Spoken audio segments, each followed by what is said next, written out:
आप सभी को नमस्कार। कैसे हैं साथी? गुड इवनिंग साथियों। हमने एक टारगेट बनाया था RS 3 के अकॉर्डिंग कि हम 50 टॉपिक आपके साथ में साझा करेंगे। उसमें से मैं टॉपिक 1 और 2 ऑनलाइन यूट्यूब पे डाल दिया और उसका PDF भी अपने टेलीग्राम चैनल पे डाल दिया। आज हम तीसरा टॉपिक शुरू करेंगे इंडियन ज्योग्राफी में। पहले हम ज्योग्राफी के 5 टॉपिक बनाएंगे, फिर हम नेक्स्ट इकोनॉमिक्स की तरफ चलेंगे। नेक्स्ट जो आज का हमारा टॉपिक है वो है भारत में ऊर्जा संसाधन।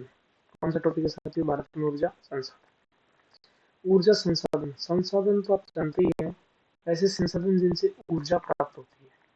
लेकिन ऊर्जा प्राप्त करने के हमारे पास अनेक संसाधन है। उनको 2 कैटेगरी में बांटा गया है उत्पादन के आधार पर, परंपरागत और गैर। ठीक है साथियों। अब यहाँ से भी क्वेश्चन बनता है कि कौन सा परंपरागत ऊर्जा संसाधन है, कौन सा गैर परंपरागत है। परंपरागत की बात करें तो बहुत पहले से जिनका उपयोग हो रहा है, और ये क्या है? नए संसाधन है। इन्हीं को हम बोलते हैं अक्षय ऊर्जा। अक्षय ऊर्जा जो कभी नष्ट नहीं होते, इनके भंडार सीमित होते हैं, इनके भंडारे सीमित होते हैं। प्रदूषण होता है, प्रदूषण नहीं होता है। इनका उपयोग दोबारा नहीं कर सकते, इनका उपयोग दोबारा भी कर सकते हैं। अपने को ध्यान रखना है कि कौन से परंपरागत हैं। कोयला, पेट्रोलियम पदार्थ और प्राकृतिक गैस, इन तीनों को तापीय ऊर्जा भी कहते हैं। क्या बोलते हैं इसको? थर्मल ऊर्जा। थर्मल ऊर्जा या तापीय ऊर्जा में तीनों शामिल है। ठीक है साथियों। उसके बाद में एक नंबर तो है ये थर्मल ऊर्जा, 2 नंबर है जल विद्युत ऊर्जा, हाइड्रो पावर। इधर बात करें, परमाणु ऊर्जा है, सौर ऊर्जा है, पवन ऊर्जा, बायोगैस, बायोमास और भूतापीय ऊर्जा, ज्वारीय ऊर्जा, shale gas, coal bed methane. ठीक है साथियों। उसके बाद में आगे चलते हैं। इसी वर्गीकरण को दूसरे प्रकार से भी कर सकते हैं, संभावनाओं के आधार पर अनवीकरणीय और नवीकरणीय। अनवीकरणीय जिनका उपयोग दोबारा नहीं किया जा सकता, जिनका उपयोग दोबारा से कर सकते हैं। ठीक है। अनवीकरणीय में क्या आएगा? तापीय और परमाणु ऊर्जा। जो परमाणु ऊर्जा इधर थी वो तो इधर चेंज हो गई, और जो इधर जल विद्युत ऊर्जा थी वो इधर चेंज हो जाती, बाकी सभी सेम है। पहला क्वेश्चन तो साथियों यही बनता है कि कौन सी परंपरागत है, कौन सी गैर परंपरागत है। ठीक है। क्वेश्चन नंबर 5 तो यही बनेगा। अब हम पढ़ेंगे एक एक ऊर्जा को। सबसे पहले कौन सी ऊर्जा देख लेते हैं? तापीय ऊर्जा। बताओ देखिए, तापीय ऊर्जा को और क्या कहते हैं? तापीय ऊर्जा को क्या कहते हैं साथियों? थर्मल ऊर्जा। थर्मल ऊर्जा। और अभी हमने देखा था कि थर्मल ऊर्जा में क्या क्या पढ़ेंगे। एक तो कोयला, कोयला से जो बिजली बनती है वो भी तापीय ऊर्जा ही है। एक जो पेट्रोलियम पदार्थ है, पेट्रोलियम पदार्थ, डीजल, पेट्रोल, केरोसिन, इनसे जो बिजली बनती है वो भी तापीय ऊर्जा ही है। और तीसरा है प्राकृतिक गैस। प्राकृतिक गैस से जो बिजली बनती है वो भी क्या है? तापीय ऊर्जा। ठीक है। इसका मतलब इस टॉपिक में कोयला भी पढ़ेंगे, पेट्रोलियम भी पढ़ेंगे और प्राकृतिक गैस भी पढ़ेंगे। ठीक है। तो देख लेते हैं एक बार।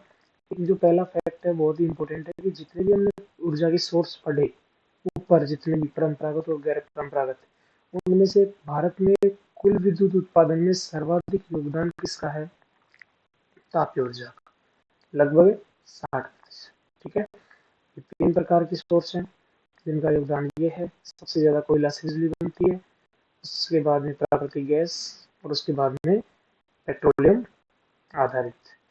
भारत में तापीय ऊर्जा संयंत्र पर नियंत्रण NTPC के द्वारा, कोई ना कोई संस्था तो होगी जो थर्मल पावर प्लांट्स का संचालन करती है। संचालन, उसका नाम है NTPC, national thermal power corporation. स्थापना 1975। हेडक्वार्टर कहाँ पर? इसका नई दिल्ली। ठीक है साथियों। उसके बाद में एक और वर्गीकरण की तापीय ऊर्जा क्षमता के आधार पर संयंत्र कितने प्रकार के होते हैं। एक होता है अल्ट्रा मेगा, जिसकी क्षमता 4000 मेगावाट से अधिक, होता है सुपर थर्मल जिसकी क्षमता 1000 मेगावाट, एक होता है सुपर क्रिटिकल जिसकी क्षमता 500 मेगावाट, और एक होता है क्रिटिकल जिसकी 500 मेगावाट से कम होती है। ठीक है साथियों, तो एक बार थोड़ा सा इसको दोबारा से देखते हैं कि सबसे पहले हमने पढ़ा तापीय ऊर्जा। तापीय ऊर्जा देखा जाए अलग से तो अभी हमने देखा ये परंपरागत सोर्स है। कैसा स्रोत है? परंपरागत, या फिर कह सकता हूँ कि अनवीकरणीय सोर्स है ये। तापीय ऊर्जा को थर्मल ऊर्जा भी कहते हैं। इसमें कोयला भी पड़ेंगे, पेट्रोलियम भी पड़ेंगे और प्राकृतिक गैस भी पड़ेंगे। ऊर्जा के जितने भी भारत में सोर्स है, परंपरागत और गैर परंपरागत, उनमें से सबसे ज्यादा योगदान किसका है? तापीय ऊर्जा का। तापीय ऊर्जा में भी पूछे कि तापीय ऊर्जा के 3 सोर्स में से सबसे ज्यादा योगदान किसका है? कोयला का। ठीक है, और इन जो थर्मल पावर प्लांट है बहुत सारे हैं भारत में, उनके जो कंट्रोल संचालन का कार्य है वो किसका है? एनटीपीसी। किसके साथियों? NTPC 1975 new Delhi. ठीक है, चलिए आगे। तो मैं पहले आपको कोयला, पेट्रोल और प्राकृतिक गैस पढ़ा रहा हूँ। ठीक है, थोड़ा सा लास्ट में दिया हुआ है पीडीएफ में।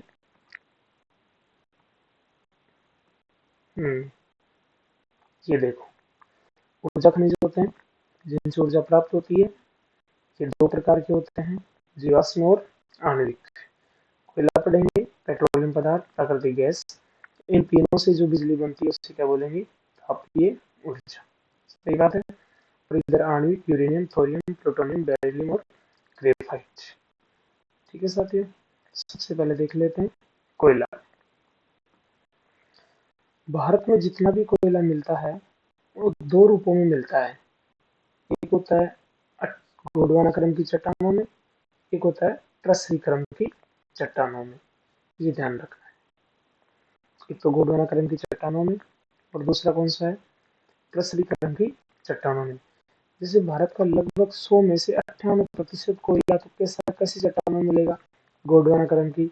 और 2% कोयला कहाँ पर मिलता है? ट्रसरी क्रम की चट्टानों में। जैसे उदाहरण बताता हूँ, बिटुमिनस बिटुमिनस बिटुमिनस जो कोयला है वो कौन सी चट्टान में मिलेगा? गोंडवाना। और इसका प्रतिशत कितना? 98। इसका मतलब भारत में सबसे ज्यादा कौन सा कोयला मिलेगा? बिटुमिनस। ठीक है, और 2% कौन सा है? तीसरी क्रम, इसमें आता है एंथ्रासाइट। और एंथ्रासाइट हम जानते हैं कि बिल्कुल नए के बराबर है तो सबसे अच्छी क्वालिटी का, लेकिन भारत में बहुत ही कम मिलता है। तो पढ़ो देखिए, इसलिए भारतीय कोयले को गोंडवाना कोयला भी कहते हैं। भारत में सर्वप्रथम कोयले का उत्खनन रानीगंज वेस्ट बंगाल से किया था। कहाँ से किया था साथियों? रानीगंज वेस्ट बंगाल सबसे पहले। और झरिया झारखंड से सबसे अच्छी किस्म का कोयला मिलता है, ध्यान रखना है। 2 प्लेस हो गया, 2 स्थान आपको ध्यान में हो गई कि रानीगंज और दूसरा है झरिया। रानीगंज से सबसे पहले कोयला का उत्खनन किया गया और झरिया से सबसे अच्छी क्वालिटी का कोयला मिलता है। झरिया झारखंड में है, रानीगंज वेस्ट बंगाल में। ठीक है साथियों, इसके बाद में बढ़ते हैं। भारत में सर्वाधिक कोयला छोटा नागपुर पठार, ठीक है, झारखंड है। और वहीं पे उसके बीचों बीच में कौन सी नदी है? दामोदर नदी घाटी। इसलिए इन्हें भारत का रूर प्रदेश भी कहते हैं। मैं बता दूं कि रूर प्रदेश कहाँ पर है? जर्मनी में। रूर प्रदेश कहाँ पर है? जर्मनी, जो कि कोयला उत्पादन के लिए प्रसिद्ध है। इसलिए भारत में सबसे ज्यादा कोयला यहाँ पर है, इसलिए इन दोनों को ही भारत का क्या बोलते हैं? रूर प्रदेश। ठीक है साथियों, और बताओ देखिए, और भारत में कोयला कहाँ कहाँ मिलता है? महानदी घाटी, इंद्रावती घाटी, गोदावरी घाटी, कृष्णा नदी घाटी, कावेरी नदी घाटी में कोयला मिलता है। कोयले को आधुनिक औद्योगिक विकास का सूत्रपात भी कहते हैं। भारत में सर्वाधिक तापीय ऊर्जा कोयले से प्राप्त होती है। सही बात है। कोयले को उद्योग की रोटी, उद्योग की जननी और काला सोना भी कहते हैं। जैसे तरल सोना किसे कहेंगे? पेट्रोलियम पदार्थ को। सफेद सोना किसे कहेंगे? कपास को। ठीक है, विश्व में चाइना तथा यूएसए के बाद भारत तीसरा प्रमुख कोयला उत्पादक है। इसका मतलब भारत का कौन सा स्थान है? थर्ड स्थान है। ठीक है, first is China, second is USA. अब देख लेते हैं भारत में कोयला के प्रकार। तो भारत में साथियों कोयला 4 प्रकार का मिलता है, और ये जो वर्गीकरण है ये कोयले में कार्बन की मात्रा के हिसाब से, कार्बन की मात्रा के हिसाब से ये सबसे ज्यादा कार्बन मिलता है एंथ्रेसाइट में, और वो इसलिए सबसे अच्छी किस्म का भी है। दूसरे नंबर पे बिटुमिनस। तो दूसरा सबसे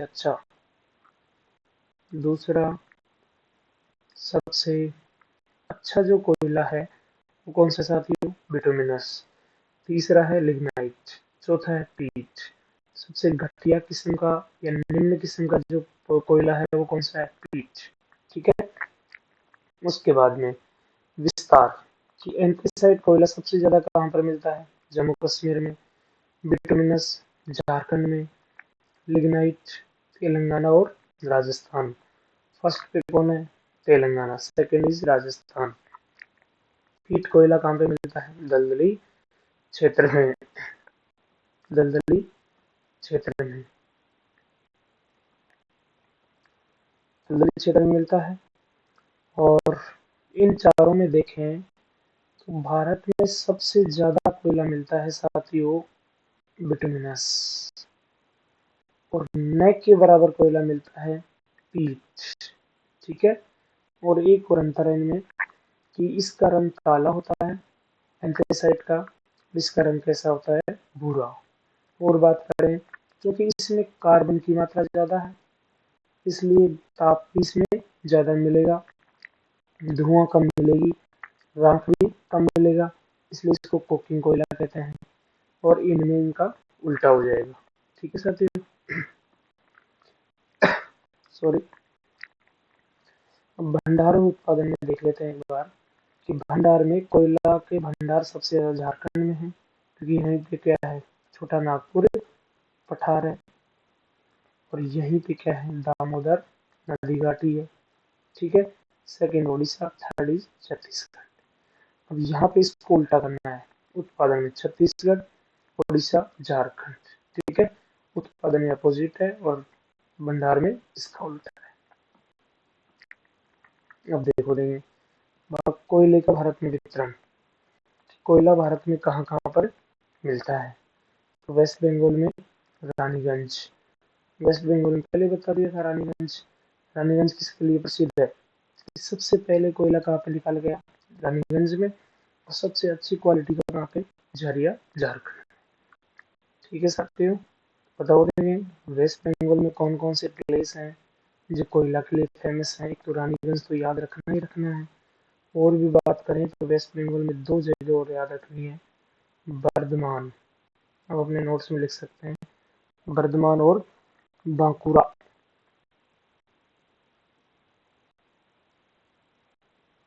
बांकुड़ा, ठीक है, बर्धमान और बांकुड़ा।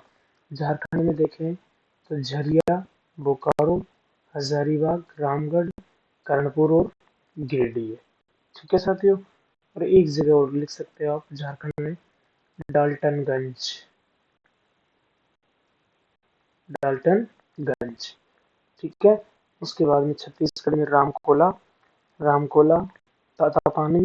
एक है सरगुजा, कोरबा, कोरबा, सरगुजा, ये जगह ही मिलान करवाएगा आपको। झिलीमिली,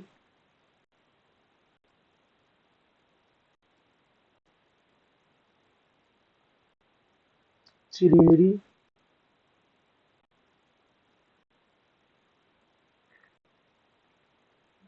ठीक है, ये जगह छत्तीसगढ़ में है। उड़ीसा में देख लो तलचर, संबलपुर, ठीक है, रामपुर, ढेकनाल, ढेकनाल, ठीक है। उसके बाद में आंध्र प्रदेश में भी देख लो, आंध्र प्रदेश में कौन कौन से हैं? सिंगरेनी क्षेत्र,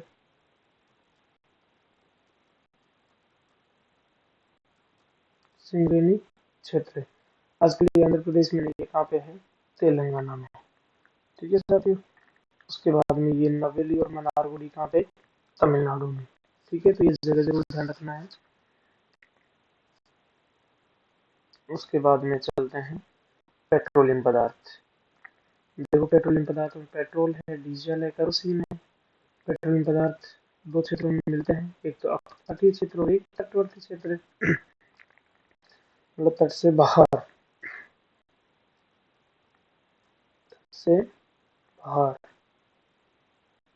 और ये तट के अंदर। तट से बाहर कहाँ पे मिलेंगे? जहाँ पे केंद्र सरकार का नियंत्रण होता है, यहाँ पे राज्य सरकार का नियंत्रण होता है। ठीक है, तट से बाहर एक अरब सागर, एक बंगाल की खाड़ी है। इधर असम, गुजरात और राजस्थान, यही क्रम है, ध्यान रखना है। और इधर अरब सागर में एक जगह है बॉम्बे हाई, जो महाराष्ट्र राज्य के पास में है। आलियागढ़ गुजरात, कावेरी बेसिन, कृष्णा गोदावरी बेसिन और रवा क्षेत्र। ठीक है, इधर ध्यान रखना है थोड़ा सा। असम में कौन कौन से? असम में साथियों इन जगह को एक बार देख लेते हैं, थोड़ा सा और भी इसमें ऐड कर लेंगे कुछ बातें। बताइए, देखिए असम राज्य में कौन कौन से हैं? दो तो घाटियां हैं, ब्रह्मपुत्र और सुरमा घाटी, नाहरकटिया, नुमालीगढ़, मोरान, हुगली, ये पूछा हुआ एग्जाम में। डिगबोई क्षेत्र, तो इस तेल को की बात थोड़ा सा मैं अलग बाद में करूंगा। एक है माकूम क्षेत्र। तो ये सभी जगह पेट्रोलियम क्षेत्र हैं, कहाँ पे हैं? असम में। ठीक है साथियों, यहाँ पे मैं कुछ बातें लिख रहा हूँ अलग से। लिखता हूँ 1867, 1889, एक 1893। फर्स्ट खोदा गया तेल, फर्स्ट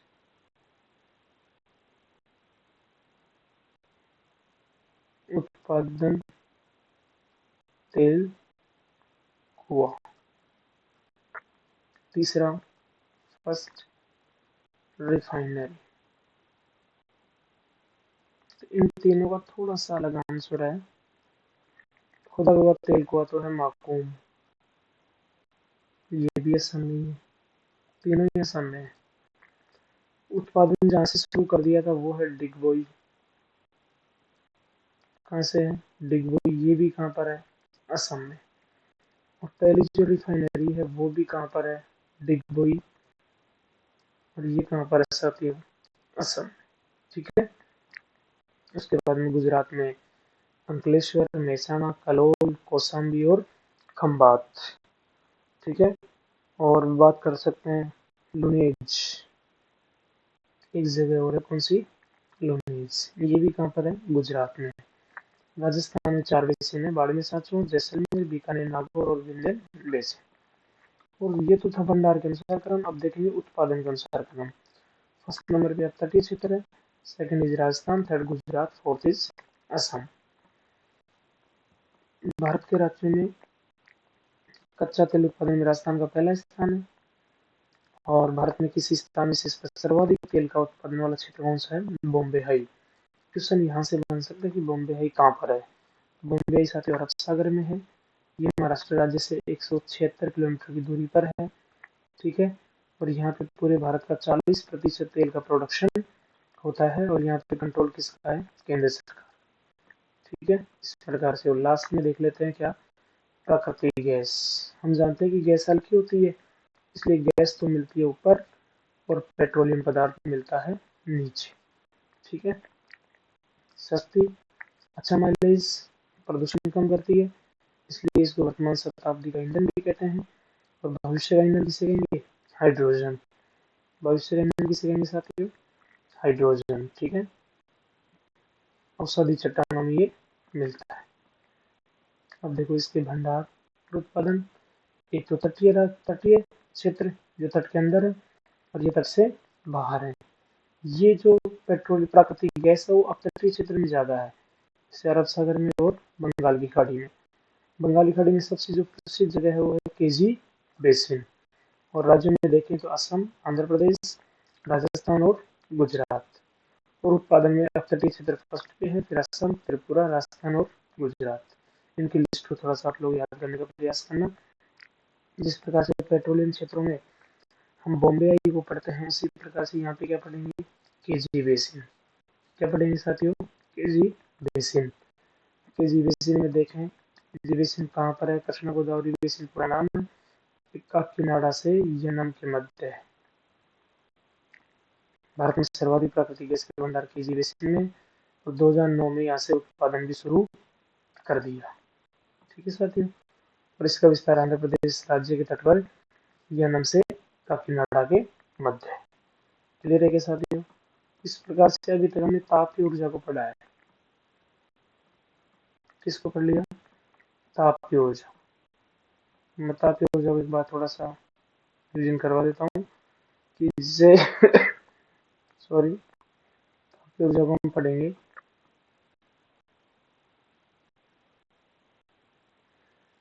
तापीय ऊर्जा को थर्मल ऊर्जा भी कहते हैं। तापीय ऊर्जा कोयला, पेट्रोलियम और प्राकृतिक गैस से मिलती है। तापीय ऊर्जा का योगदान भारत में सबसे ज्यादा है, और इसके तीनों में से देखें तो सबसे ज्यादा कोयला का योगदान है। और थर्मल जो पावर प्लांट है उनमें उन पर किसका अधिकार होगा साथियों, किसका कंट्रोल, एनटीपीसी। किसका रहेगा, एनटीपीसी। फिर इसी को साथ में मैंने कोयला भी पढ़ा दिया, पेट्रोलियम पदार्थ भी पढ़ा दिया, प्राकृतिक गैस भी पढ़ा दिया। अब देखेंगे जल विद्युत ऊर्जा, hydro power, hydro power energy.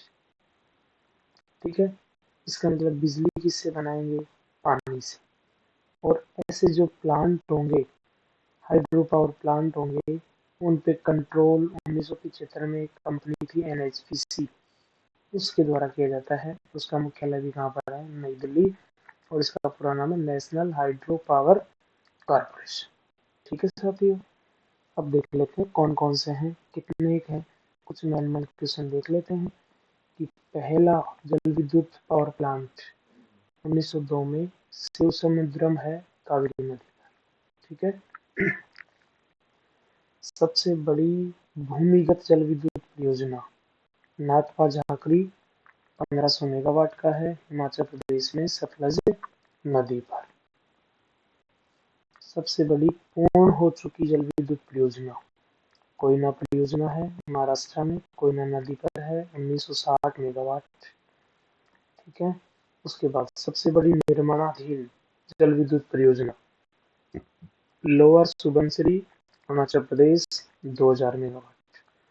सबसे बड़ी प्रस्तावित, सबसे ऊंची जल विद्युत परियोजना वो है टिहरी, उत्तराखंड में, भागीरथी नदी पर। कितनी क्षमता रहेगी, 2400 मेगावाट।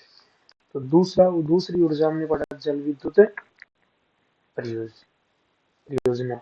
जल विद्युत ऊर्जा हाइड्रो पावर प्लांट होते हैं, उन्हें पे एनएचपीसी के द्वारा कंट्रोल किया जाएगा। और एनएचपीसी की स्थापना 1975 में कहाँ पे, नई दिल्ली। ठीक है। ये पहला सबसे ऊंचा निर्माणाधीन, इसको आप देख लेना एक बार। तीसरी ऊर्जा है परमाणु ऊर्जा। तीसरी ऊर्जा क्या है साथियों, परमाणु ऊर्जा। इसको बोलते हैं नाभिकीय ऊर्जा। अन्य नाम भी आप लोग ध्यान रखना, नाभिकीय ऊर्जा। इसको बोलते हैं आणविक ऊर्जा, बोलते हैं इसको आणविक ऊर्जा। ठीक है। इसका मतलब इसमें ऐसे प्लांट होंगे जिसमें कोयला के स्थान पर परमाणु खनिजों का उपयोग किया जाएगा। परमाणु खनिज कौन से, यूरेनियम, थोरियम, प्लूटोनियम, ठीक है, बेरिलियम, इनका यूज इसमें किया जाएगा। इसका मतलब इसको पढ़ने के साथ में हमें यूरेनियम भी पढ़ना है, थोरियम भी पढ़ना है, और प्लूटोनियम भी पढ़ना है। ठीक है, ये ध्यान रखना। सॉरी। तो पहले यूरेनियम, थोरियम, प्लूटोनियम देख लेंगे एक बार, भारत में कहाँ कहाँ पर है। क्योंकि ऐसे पावर प्लांट जिसमें ईंधन के रूप में इनका उपयोग किया जाएगा। ठीक है। उनके बाद में उसका इतिहास देख लेंगे। तो एक बार चलते हैं आगे, इसमें है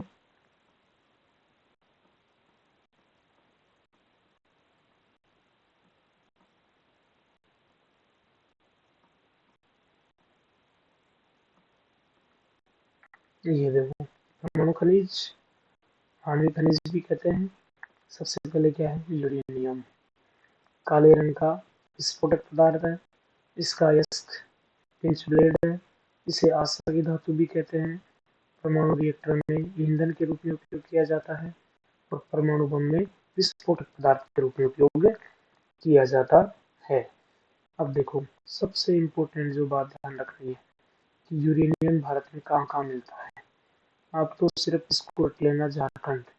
भारत का जितना भी 70% यूरेनियम है, जितना भी यूरेनियम है उसका 70% यूरेनियम कहाँ पे मिलेगा, झारखंड में मिलेगा, सिंहभूम जिले में मिलेगा और जादूगोड़ा खान में मिलता है। तो इतना ही ध्यान रखना है। सबसे पहले तो बताओ सभी, देखें भारत में यूरेनियम सबसे ज्यादा कौन से राज्य में, कौन से जिले में, सिंहभूम, कौन सी खान में, जादूगोड़ा खान। और भी जगह है क्या, बिल्कुल और भी जगह है। कौन सी, राजदा क्षेत्र, राजदा क्षेत्र। और भी एक दो जगह देख लेते हैं, देखें कि झारखंड में और भी जगह है क्या, बिल्कुल है। एक तो है नरवा पहाड़,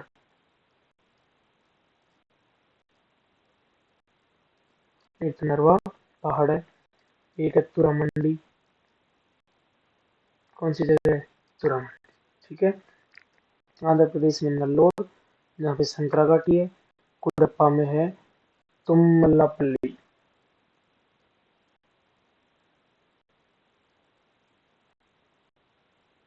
तुमल्लापल्ली, ठीक है। और रोहिल क्षेत्र खंडेला सीकर, और उमरा क्षेत्र उदयपुर। और मेघालय में कौन सी पहाड़ी, खासी पहाड़ी। यहाँ पे तो यूरेनियम मिलेगा आपको। थोरियम देखो, देखें थोरियम भी एक परमाणु खनिज ही है। परमाणु ऊर्जा बनाएंगे इससे हम। केरल के मालाबार तट पर इल्मेनाइट और मोनाजाइट मिट्टी में मिलता है ये। एशिया के 25% थोरियम के भंडार कहाँ पर है, भारत में। तो आपको तो ध्यान रखना, मालाबार तट, केरल राज्य, पलक्कड़ और कोल्लम, और आंध्र प्रदेश में विशाखापट्टनम, ठीक है साथियों। तो इस प्रकार से परमाणु खनिज देखा। इन दो से ही क्वेश्चन बनते हैं हमारे। अब परमाणु ऊर्जा रिएक्टर देख लेंगे, क्योंकि परमाणु ऊर्जा पढ़ रहे हैं, बहुत इंपॉर्टेंट टॉपिक है, करंट का टॉपिक भी है। तो बताओ दोबारा से देखें, परमाणु ऊर्जा, नाभिक ऊर्जा और आणविक ऊर्जा। यूरेनियम देख लिया, झारखंड, सिंहभूम जिला और जादूगोड़ा खान, ठीक है। अब परमाणु ऊर्जा जो निर्माण है उसकी दो विधि है, एक नाभिकीय विखंडन और नाभिकीय संलयन। इसमें दो नाभिक टूटेंगे, इसमें दो नाभिक जुड़ते हैं, ठीक है। तो इसको हम साइंस में पढ़ ही लेते हैं। भारत में परमाणु ऊर्जा का इतिहास देख लेते हैं पहले। सबसे पहले शुरुआत होती है टाटा कंपनी के द्वारा। एक संस्था बनाई जाती है, TIFR, Tata institute of fundamental research. 1945 में कहाँ पे, मुंबई में। और 1948 में परमाणु ऊर्जा आयोग बना दिया। 54 में परमाणु ऊर्जा विभाग बना दिया। तो भारत में परमाणु ऊर्जा के जो जनक है वो है डॉक्टर होमी जहांगीर भाभा। तो परमाणु ऊर्जा जो विभाग है वो प्रधानमंत्री ऑफिस के अधीन कार्य करता है, ठीक है साथियों। अब हम पढ़ेंगे रिएक्टर, मतलब भट्टी, जिनसे परमाणु ऊर्जा मिलती है। तो ये दो प्रकार के हैं, एक तो अनुसंधान रिएक्टर और दूसरा है ऊर्जा रिएक्टर। अनुसंधान में केवल क्या किया जाएगा, अध्ययन कार्य किया जाएगा और उसमें बिजली का उत्पादन किया जाएगा। तो पहला अनुसंधान रिएक्टर तो अप्सरा है, और ऊर्जा रिएक्टर कौन सा है, तारापुर, महाराष्ट्र। पहले देख लेते हैं अनुसंधान रिएक्टर। तो अनुसंधान रिएक्टर बनाने की दो संस्था है हमारे पास। एक तो बार्क, बार्क संस्था बनाती है, एक IGCAR बनाती है। अब बार्क के बारे में देखें तो पूरा नाम है भाभा एटॉमिक रिसर्च सेंटर, स्थापना 1954, बॉम्बे, महाराष्ट्र में। और यह है Indira Gandhi centre for atomic research, स्थापना 1971 में, हेडक्वार्टर कलपक्कम, तमिलनाडु में, ठीक है। अब एक कैटेगरी भी देख लेते हैं इनकी एक बार, कि बार्क ने तो क्या क्या बना दिया और IGCAR ने क्या बनाया। IGCAR ने तो कामिनी और एक फास्ट ब्रेडर रिएक्टर, बार्क ने एक अप्सरा बना दिया यूके की सहायता से। अप्सरा क्या है, एक अनुसंधान रिएक्टर है, इसका नया संस्करण अप्सरा उन्नत है। दूसरा साइरिस, जो कनाडा की सहायता से है, और थोड़े से स्वदेशी हैं, जर्लिना, ध्रुव, पूर्णिमा फर्स्ट, पूर्णिमा सेकंड, पूर्णिमा थर्ड और विशाखापट्टनम। ये ध्यान रखना है, ठीक है। अभी तक तो अनुसंधान रिएक्टर पढ़ रहे थे, लेकिन हमारे लिए मोस्ट तो क्या है, ये है ऊर्जा रिएक्टर। मतलब ऐसे रिएक्टर जिनसे बिजली उत्पादित होती है, विद्युत उत्पादन किया जाएगा, ये ऐसे अन्य रिएक्टर भी कहलाते हैं। और भारत में परमाणु ऊर्जा से लगभग, इसको चेंज करेंगे अभी हम यहाँ पे, 80 मेगावाट। ये पीडीएफ है, इसमें थोड़े से पुराने डाटा है, नए डाटा आ गए हमारे पास। तो 8080 मेगावाट क्या है, बिजली उत्पादित होती है परमाणु ऊर्जा रिएक्टरों से, ठीक है, सॉरी। कुल परमाणु ऊर्जा प्लांट 7 ही है, ये भी सही है।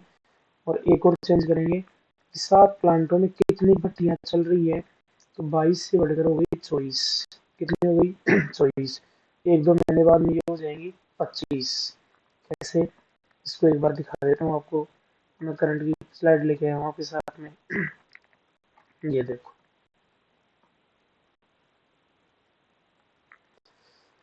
देश में 25वीं न्यूक्लियर रिएक्टर की इकाई, 2 चिमनी वाली इस इकाई की क्षमता 700 मेगावाट होगी। तो अभी तक कितना है, 80 मेगावाट। यदि इसमें 700 और जोड़ दें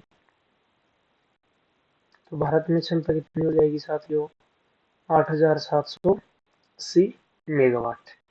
अभी तक 24 चल रही है, ये 25वीं कहाँ पे चलेगी इधर ध्यान दो, रावतबाटा में। कहाँ पे चलेगी ये, रावतबाटा राजस्थान में। परमाणु इकाई को मंजूरी मिल चुकी है, बिजली का उत्पादन नए साल से शुरू हो जाएगा। ध्यान रखना है, देश की तीसरी, प्रदेश की पहली 700 मेगावाट की इकाई है ये। अभी तक हमारे पास 600 मेगावाट की इकाइयां चल रही थी, ठीक है। तो देश के न्यूक्लियर रिएक्टर के इतिहास में 25वीं परमाणु बिजली घर की इकाई रावतबाटा की 7वीं इकाई बन गई है। प्रदेश की पहली 700 मेगावाट की इकाई है। इसमें विद्युत उत्पादन के लिए आणविक ऊर्जा नियामक बोर्ड ने अनुमति दे दी है। नियामक और नाभिकीय ऊर्जा निगम के अधिकारियों की मुंबई में हुई बैठक के आदेश के अनुसार डायरेक्टर मिल गया है ये, इसको पढ़ लेना आप लोग, बहुत ईजी चीजें हैं। देखो ये बिजली का उत्पादन अभी कितना हो रहा है, 80 80, ये मिलने के बाद में कितना हो जाएगा, 87 80। क्लियर है साथियों, ये तमाम बातें हैं, इसको पढ़ लेने के बाद अब हम देख लेते हैं ऊपर कि टोटल बिजली कितनी है, कितने प्लांटों से मिल रही है। तो बता दो दोबारा से एक बार कि 7 तो प्लांट है और भट्टी 24 हो गई, और बिजली का उत्पादन 80 मेगावाट है। जैसे ही 700 मेगावाट और मिलना शुरू हो जाएगा, टोटल कितनी हो जाएगी, 8780 मेगावाट हो जाएगी। ये ध्यान रखना। 7 प्लांट कौन कौन से, ये देख लो एक बार आप। एक तो है नरोरा यूपी, एक है राजस्थान में, तो राजस्थान में रावतबाटा है, चित्तौड़गढ़ जिला है, राजस्थान का पहला है ये, इसकी स्थापना 1973 में किया गया था। देश का दूसरा है ये, पहला कौन सा देश का फिर, तारापुर। फर्स्ट कौन सा है, तारापुर, 1969 में, ये 1971 में। ये देश का पहला है और ये देश का दूसरा है। ये तारापुर महाराष्ट्र में यूएसए की सहायता से, ये चित्तौड़गढ़ राजस्थान में कर्नाटक की सहायता से। और एक है काकरापारा गुजरात में, ठीक है। कर्नाटक में केगा है। सर्वाधिक दिनों तक चलने का रिकॉर्ड किसके पास है, केगा के पास।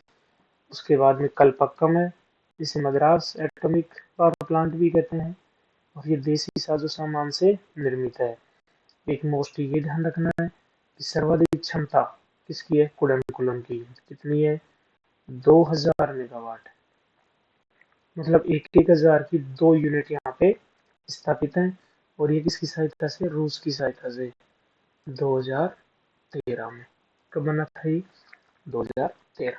ठीक है साथियों, तो ये 7 पावर प्लांट हैं, इन 7 से बिजली बनती है, और 24 यहाँ पे भट्टियां हैं। सही है, समझ में आ गया। काफी साथी इन डाटा को चेंज भी कर लेंगे। भारत में कुछ प्रस्तावित ऊर्जा पावर प्लांट भी है, प्रस्तावित ऊर्जा पावर प्लांट भी है, इनको देख लेते हैं एक बार। प्रस्तावित पावर प्लांट्स में देखें तो वही सबसे पहले है कुम्हारिया। हरियाणा में है ये। कुम्हारिया, फतेहाबाद, गोरखपुर एक यही आसपास ही है, और ये उत्तर भारत का नवीनतम है, और ये सबसे जल्दी भी तैयार होगा। 8वां जिसका जो नंबर आएगा ना, 8वां, 7 तो पहले से पढ़ ही लिया, चल ही रहे, 8वां नंबर इन्हीं में से आएगा। राजस्थान में माई बांसवाड़ा, तो ये राजस्थान का कौन सा हो जाएगा? दूसरा। राजस्थान का दूसरा, पहला रावतबाड़ा, दूसरा कौन सा? माई बांसवाड़ा। गुजरात में कौन सा है साथियों? मीठी वर्दी। महाराष्ट्र में जैतापुर। फ्रांस की अरेवा कंपनी की सहायता से बनेगा, विश्व का सबसे बड़ा परमाणु ऊर्जा प्लांट होगा। चुटका एमपी में है। चुटका कहाँ पर है? एमपी में है। एक और है भीमपुर। भीमपुर भी कहाँ पे बनेगा? एमपी में। वेस्ट बंगाल में हरिपुरा, और आंध्र प्रदेश में केवड़ा। अभी तक पहले हमने दो संस्थाएं पढ़ा था, एक तो पढ़ा था एनटीपीसी, एक पढ़ा था एनएचपीसी। दोनों की स्थापना 1975 में। कहाँ पे? नई दिल्ली में। एनटीपीसी थर्मल पावर प्लांट पे कंट्रोल करती है, और ये हाइड्रो पावर प्लांट पे कंट्रोल करती है। तो फिर जो अभी हमने पढ़ा, ये किसके हवाले हैं पूरे के पूरे 7? ये है एनपीसीआईएल। किसके अधीन है ये? एनपीसीआईएल, सभी के सभी। एक संस्था है nuclear power corporation of India limited. इसकी स्थापना 1987 में। मुंबई में इसका क्या है? हेडक्वार्टर। और इसका ध्येय वाक्य जरूर ध्यान रखना, पहले संरक्षण फिर उत्पादन। ठीक है साथियों, तो अभी तक हमने क्या क्या पढ़ लिया? अभी तक हमने तापीय ऊर्जा पढ़ा। तापीय ऊर्जा में हमने कोयला पढ़ लिया, कहाँ कहाँ मिलता है, कौन सा नंबर फर्स्ट है देख लेना। पेट्रोलियम पदार्थ पढ़ लिया हमने, और उसके बाद में गैस पढ़ लिया। ठीक है, उसके बाद में पढ़ा हमने दूसरा परमाणु ऊर्जा। परमाणु ऊर्जा को आणविक ऊर्जा, नाभिक ऊर्जा भी कहते हैं। 7 पावर प्लांट हैं, 24 भट्टियां हैं, 80-80 मेगावाट इसका क्षमता है। 700 मेगावाट की इकाई राजस्थान में शुरू होने वाली है, ये ध्यान रखना है, राजस्थान में शुरू होने वाली है। एक चीज और ध्यान रखना कि राजस्थान का जो पावर प्लांट है वो PHWR पर आधारित है, भारी जल प्रेशराइज्ड हैवी वाटर रिएक्टर। ये पशु परीक्षा एग्जाम में पूछा भी था कि PSWR टेक्निक पर कौन सा आधारित है? रावतबाड़ा चित्तौड़। ठीक है, अभी सभी बॉइलिंग वाटर रिएक्टर हैं। ये PSW प्रेशराइज्ड हैवी वाटर, मतलब यहाँ पे H2O की जगह D2O का उपयोग किया गया है, ये ध्यान रखना है। तो अब हम पढ़ लेते हैं किसको? 3 नंबर पे सौर ऊर्जा। सौर ऊर्जा पता है कि सूर्य से जो ऊर्जा बनेगी उसे क्या बोलेंगे? सौर ऊर्जा। गैर परंपरागत स्रोत है, नवीकरणीय स्रोत है ये, और इसका उपयोग फोटोवोल्टिक सेल के माध्यम से किया जाता है। अब सौर ऊर्जा में बात करूं तो सौर ऊर्जा में जो क्वेश्चन बनेगा वो बनेगा प्रधानमंत्री सूर्योदय योजना, क्योंकि इस समय केंद्र सरकार के द्वारा बहुत ही ज्यादा चर्चा में है योजना, चर्चा में है। सौर ऊर्जा को बढ़ावा देने के लिए केंद्र सरकार ने योजना शुरू किया, PM सूर्य घर हर सूर्य घर मुफ्त बिजली योजना। सर्वोदय नहीं है वो, सूर्य घर मुफ्त बिजली योजना, मुफ्त बिजली योजना। ठीक है, पहले हम इनको देख लेते हैं, सूर्य से संबंधित योजनाओं को, फिर बाद में देख लेंगे। एक बार सौर ऊर्जा को पढ़ लेते हैं। सौर ऊर्जा की टोटल कैपेसिटी भारत में 748। फर्स्ट नंबर पे राजस्थान है। फर्स्ट नंबर पे कौन है? राजस्थान, 142 गीगावाट। भारत में सौर ऊर्जा की सर्वाधिक संभावना राजस्थान में है। और कुल स्थापित क्षमता देखें तो 63। इसको बढ़ा दिया गया। हाल ही में करंट की बात करें तो भारत में सौर ऊर्जा की जो स्थापित जो क्षमता है वो साथियों बढ़ा करके कर दिया 90 गीगावाट। इसको थोड़ा सा चेंज कर लेना, कितना हो गया? 90 गीगावाट। फर्स्ट पे राजस्थान, फिर कर्नाटक, फिर गुजरात और तमिलनाडु। अब भारत के बड़े सोलर पावर प्लांट की बात करते हैं। बड़े solar power plant, first is Bhadla जो जोधपुर में है। विश्व का सबसे बड़ा सोलर पावर प्लांट बन जाएगा ये, और इसकी कैपेसिटी 2245 गीगावाट है। दूसरा पावागढ़ सोलर पावर प्लांट है, कहाँ पे है? कर्नाटक में है। तीसरा Kurnool ultra mega solar power plant है, कहाँ पे? आंध्र प्रदेश। कहाँ पे है? आंध्र प्रदेश। और चौथा कौन सा है साथियों? एनपी कुंटा। ये तो 5 नंबर पे है। चौथे नंबर का ध्यान रखना, एनपी कुंटा सोलर पावर प्लांट, ये है आंध्र प्रदेश में। थोड़ा सा मैं नए डाटा लाया हूँ आपके लिए, उसको अपडेट कर रहा हूँ ताकि नोट्स हमारे अपडेट हो जाएं। ये टॉपिक हम समय समय पे रिवीजन करवाया जाएगा। तो चौथे नंबर पे एनपी कुंटा है, 5वें नंबर पे रीवा है, रीवा। ठीक है, ये स्टेटमेंट सही नहीं बैठता है। और बात कर लेते हैं थोड़ा सा कि सांची जो शहर है वो भारत की पहली सोलर सिटी है। और भारत का पहला जो फ्लोटिंग सोलर पावर प्लांट है वो नर्मदा नदी पर ओंकारेश्वर बांध के पास में है, ओंकारेश्वर बांध के पास में है। और देखो, सौर ऊर्जा से संबंधित कोई योजनाएं भी है क्या? बिल्कुल है। एक तो ये पढ़ते हैं, राष्ट्रीय सोलर मिशन 2010 में शुरू कर दिया था, पूरा नाम Jawaharlal Nehru national solar mission है। लक्ष्य 20 गीगावाट तक था, जिसे बढ़ाकर 2022 में कितना कर दिया? 100। लेकिन ध्यान रखना कि कोप 26 के बाद, कोप 26 में मिलन हुआ था 22-21 में, उसके बाद में भारत की जो अक्षय ऊर्जा की क्षमता है का टारगेट, लिख लेना इसको भाई, वो है 2030 तक 500 गीगावाट। इम्पोर्टेंट फैक्ट यही बनेगा कि भारत की जो अक्षय ऊर्जा का जो टारगेट है 2030 तक कितना है? 500 गीगावाट। और बात करें सौर अंतर्राष्ट्रीय सौर गठबंधन, एक ऑर्गेनाइजेशन बनाया था भारत की पहल पर 2015 में स्थापना की गई पेरिस फ्रांस में। इसका उद्देश्य था कि विश्व में करक रेखा और मकर रेखा के मध्य स्थित देशों को मिलाकर के सौर ऊर्जा का उत्पादन करेंगे, क्योंकि हम जानते हैं कि सूर्य का प्रकाश करक रेखा और मकर रेखा के बीच में ही होता है। भारत और फ्रांस दोनों ने मिलकर के, भारत इसका अध्यक्ष है, फ्रांस इसका उपाध्यक्ष है, दोनों ने मिलकर के इन दोनों रेखाओं के बीच में जितने भी देश हैं उनको साथ ला करके एक ऑर्गेनाइजेशन बनाया। कौन सा? International solar alliance. देखो, इसकी स्थापना 2015 में, क्योंकि यहाँ पे कोप 21 का आयोजन किया गया था। और इसमें टोटल देश तो कितने शामिल हो गए? 122। लेकिन हस्ताक्षर कितने लोगों ने किया है? 104। और 104वां जो देश है आर्मेनिया,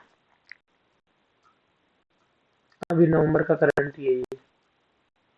ठीक है, हस्ताक्षर कितने लोगों ने कर दिया? 104। भारत और फ्रांस इसके संस्थापक देश हैं, भारत तो इसका अध्यक्ष है, ठीक है, और फ्रांस इसका उपाध्यक्ष है। फ्रांस इसका क्या है? उपाध्यक्ष। ये ध्यान रखना है, चीज ऐड कर लेना। 2016 में इसका मुख्यालय गुरुग्राम हरियाणा में खोला गया। और 2018 में इसका पहला सम्मेलन कहाँ पे? नई दिल्ली में। तो बताओ, 18 में पहला, तो 19 में दूसरा, 20 में तीसरा, 21 में चौथा, 22 में पांचवा, 23 में छठा, 18, 2019, 2020, 21, 22, 23 और 2024। दूसरा, तीसरा, चौथा, पांचवा, छठा। छठा सम्मेलन हुआ था 24 में, हुआ है छठा सम्मेलन, एक साल गैप होगा। छठा सम्मेलन अगेन दोबारा से कहाँ पे हुआ है? नई दिल्ली में। और ये हुआ है नवंबर 2024 में। तो ध्यान रखना, हाल ही में जो इसका छठा सम्मेलन है वो वापस से कहाँ पे किया गया? नई दिल्ली में। पहला सम्मेलन भी कहाँ पे था? नई दिल्ली में। ठीक है, थोड़ा सा इसको मैं पढ़ा देता हूँ, इसकी योजना भी लेकर आया हूँ मैं। एक तो देखो, ये पीएम सूर्य घर मुफ्त बिजली योजना सौर ऊर्जा से संबंधित ही है। मोस्ट है एग्जाम में, एक क्वेश्चन आएगा इसका। देखो, इसकी घोषणा तो 22 जनवरी 2024 को किया था, जब राम मंदिर की प्रतिष्ठा प्राण प्रतिष्ठा का आयोजन हो रहा था। बाद में इस योजना को शुरू कर दिया 13 फरवरी 2024 को। ठीक है, केंद्र सरकार की योजना है ये। इसमें 75,000 करोड़ रुपए का निवेश किया जाएगा। इसमें सब्सिडी के ऊपर सोलर रूफटॉप छत के ऊपर प्लेट्स स्थापित की जाएंगी। लाभार्थी को प्रतिमाह 300 यूनिट मुफ्त बिजली मिलेगी यदि 1 किलोवाट की प्लेट लगाएगा तो उसको 30,000 रुपये तक सब्सिडी मिलेगी। और यदि 2 किलोवाट तक लगाएगा तो 60,000 रुपये, 3 किलोवाट या उससे अधिक पे लगाएगा तो 78,000 रुपये। तो क्वेश्चन बनेगा कि अधिकतम कितनी सब्सिडी मिलेगी इसमें, 78,000। और लक्ष्य है 1 करोड़ घरों को रोशन करना। ठीक है।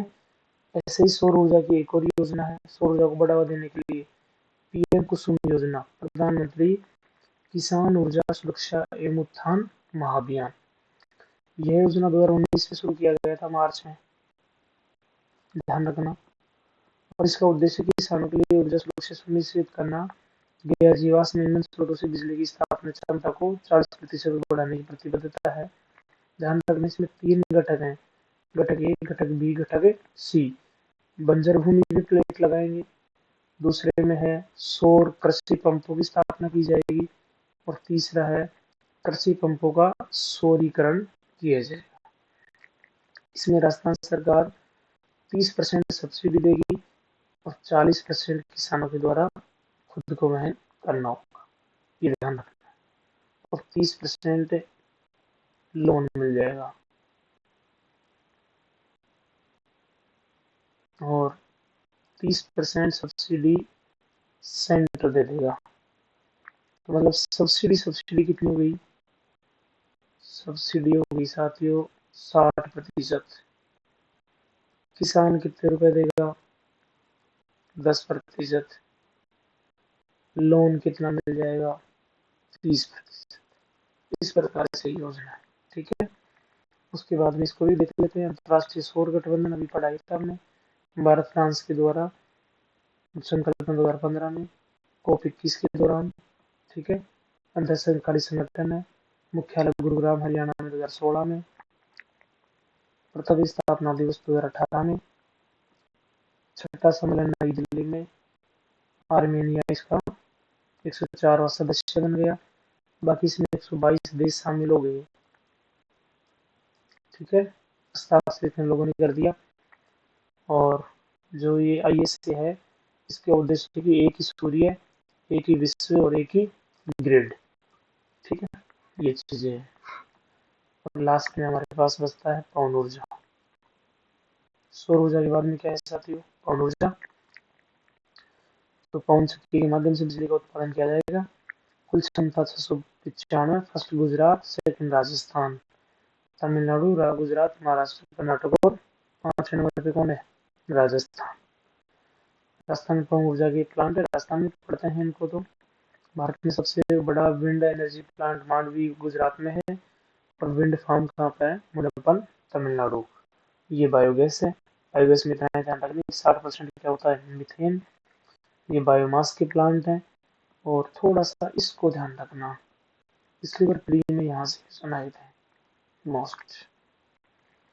भूतापीय ऊर्जा, जियोथर्मल।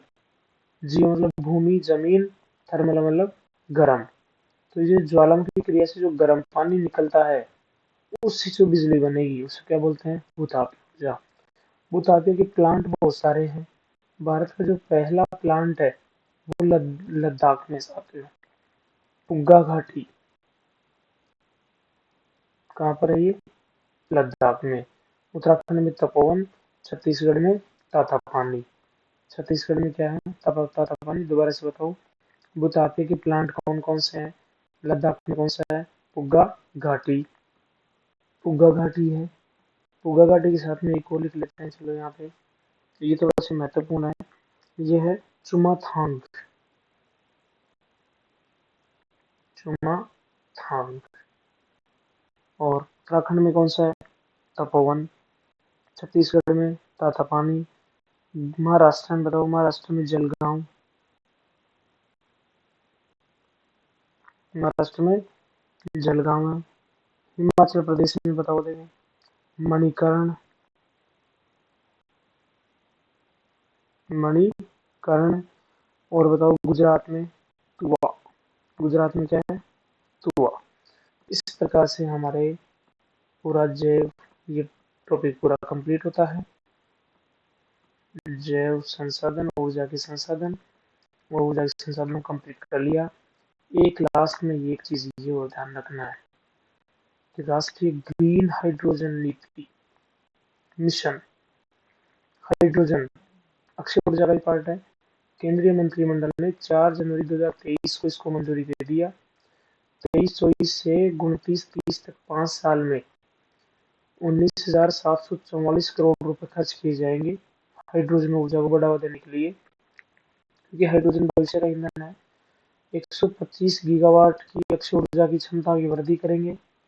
ग्रीन हाइड्रोजन उत्पादन क्षमता कम से कम 5 मिलियन मेट्रिक टन प्रति वर्ष की जाएगी। 6 लाख लोगों को रोजगार, 8 लाख करोड़ का निवेश और प्रति वर्ष 50 मिलियन मेट्रिक टन कार्बन उत्सर्जन में कमी लाई जाएगी। ठीक है साथियों, इसको अपने नोट्स के साथ में, अपनी पीडीएफ के साथ में एक बार और सुने। यहाँ से एक क्वेश्चन कंफर्म आता है। बहुत बहुत धन्यवाद, थैंक यू।